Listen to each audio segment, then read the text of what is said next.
शिव संगे सुतनी से जरिया त गौरा रानी पूछे नी गौरा रानी पूछे लियो शिव जी कवन बरत हम करी कपिया के उमर बड़ से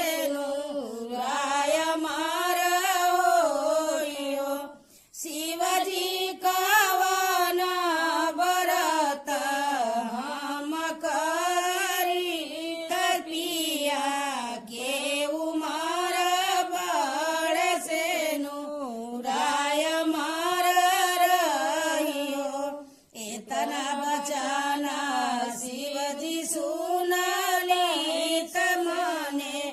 मुसुकाई ले मने मुसुकाई ले हो गौरा तीजे के करिया बरतिया तपिया के उमर बड़ी से राय मार रहे हो गौरा तीज के करिया बरतिया तपिया के उमर बड़ी से राय मार रहियो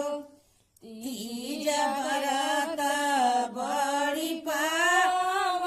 पावनयति मन भावनयति मन भावन हो गौरा नीरजल रहिया नीरहार त शिव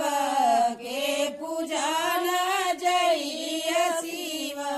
के पूजन जइय हो गौरा नीरजल रहिया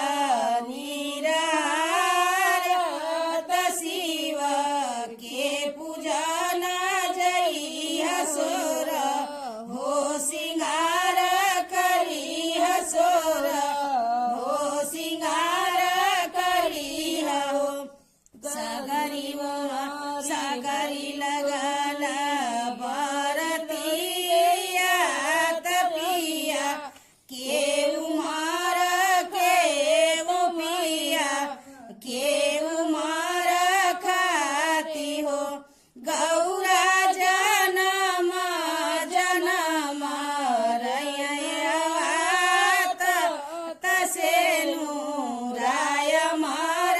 रहे खुशी परिवार रहे हो गौरा जनम जनम रैयात तसे राय मार रहे खुशी परिवार रहे हो इतना बचाना गौरा सुनली त सुन हुन पावेली सुन हुन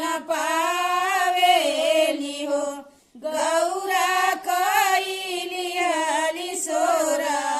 हो सिंगार त शिव के पूजन जाली से